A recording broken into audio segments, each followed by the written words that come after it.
नमस्कार, मैं हूं सौम्या और आप देख रहे हैं टॉप न्यूज छत्तीसगढ़। चलते हैं खबरों की ओर। कांकेर लोकसभा चुनाव 2024 को लेकर छत्तीसगढ़ के पूर्व मुख्यमंत्री व राजनांदगांव के लोकसभा प्रत्याशी भूपेश बघेल का आज भानुप्रतापपुर आगमन हुआ।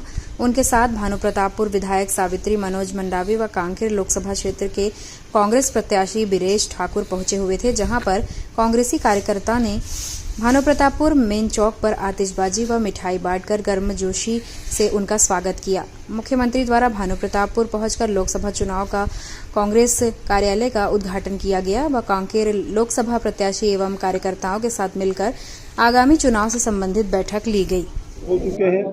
कल शाम को ही बचे हुए सीटों के प्रत्याशियों की घोषणा हुई और आज बस्तर लोकसभा के नामांकन रैली में हम लोग सब शामिल थे और लौटते में भानुप्रतापपुर में यहाँ कार्यालय का उद्घाटन हुआ।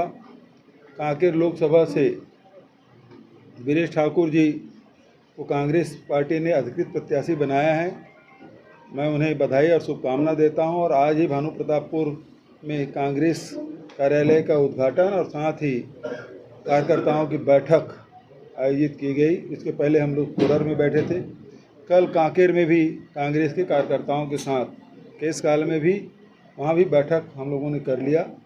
तो बहुत लोगों को बहुप्रतीक्षित मांग थी और जो उम्मीदें थी और वो अब वो सारे मामले अब समाप्त हो गए। अब नए सिरे से सारे कांग्रेस के कार्यकर्ता उत्साह के साथ इस चुनाव में भिड़ जाएंगे। इसके बाद मैं राजहरा जाऊंगा, वहाँ भी साथियों से मैं चर्चा करूंगा। सर, सबसे पहला सवाल ये था कि आपने ईवीएम पे जो सवाल किया था उस पर अभी मुख्यमंत्री जी ने रायपुर में कहा है कि जब ये हारते हैं और हारने की संभावना होती है तब इनको खराब लगता है, बाकी समय ठीक होता है। इस पर क्या कहेंगे? अब मुख्यमंत्री जी को मैं याद दिलाना चाहूँगा कि 2019 में जब मैं मुख्यमंत्री था और नगरीय निकाय चुनाव जब हुए तो ईवीएम से हमने नहीं कराया, जबकि इसके पहले ईवीएम से चुनाव होते थे।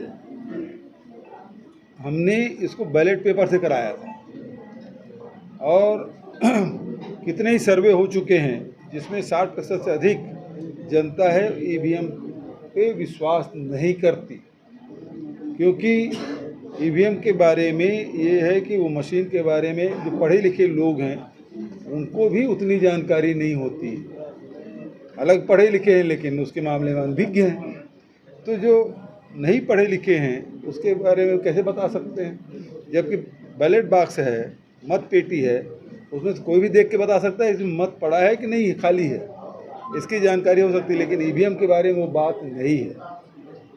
और मशीन के बारे में मनुष्य के द्वारा बनाया गया मशीन है, इसमें हैक किया जा सकता है। प्रधानमंत्री के जो ट्विटर हैंडल है उसको हैक कर लिया जाता है। पेंटागन जो देश दुनिया का सबसे सुरक्षित माना जाता है, अमेरिका का जो पेंटागन है सैनिक गृह, उसको भी 4 घंटे तक हैक कर लिया गया। और यहाँ चंद्रयान जो टेढ़ा उतरा था यहाँ से रिमोट से उसको ठीक कर लिया गया, इतने हजारों किलोमीटर दूर उसको ठीक कर लिया गया। तो ये तो ईवीएम बाहर पड़ा रहता है, कोई भी हैक कर सकता है। लेकिन अब पहले खुद प्रधानमंत्री जब मुख्यमंत्री थे गुजरात के तो खुद ईवीएम पे विश्वास नहीं करते थे, आज विश्वास करने लगे। तो ईवीएम पे शंका तो पहले से है और लोगों का, और हमको जब मौका मिला 2019 में हमने ईवीएम की जगह बैलेट पेपर से चुनाव कराए थे, ये सबको पता है।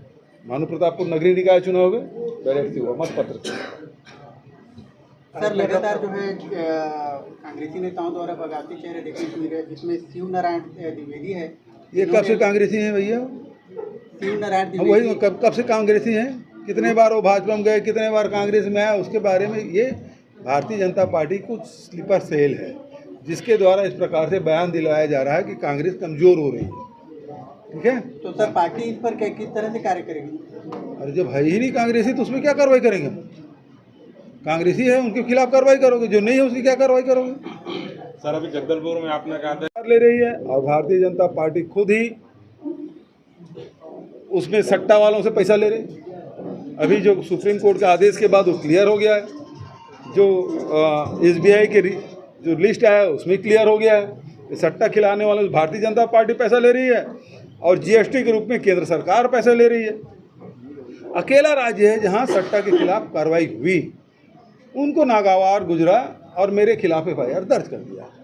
और कोई अब आरोप क्या है, मैंने प्रोटेक्शन मनी लिया है। यदि मैं उनको प्रोटेक्शन करता तो उनको जेल क्यों भिजवाता और लुकआउट सर्कुलर क्यों जारी करता, गूगल को लिखता क्यों कि इसको बंद किया जाए, और अभी भी धड़ल्ले से चल रहा है। तो मेरा आरोप तो विष्णुदेव साय पर है कि अभी भी ये सट्टा महादेव ऐप संचालित हो रहा है, धड़ल्ले से चल रहा है, मतलब protection money Bharatiya Janata party ले रही है। समझे? इति सिद्धम। ठीक सर कांग्रेस में गुटबाजी दिख रही है सर, भारतीय जनता पार्टी। तो ये था अब तक का खबरों का सिलसिला। आप बने रहिए हमारे साथ टॉप न्यूज़ छत्तीसगढ़ पर।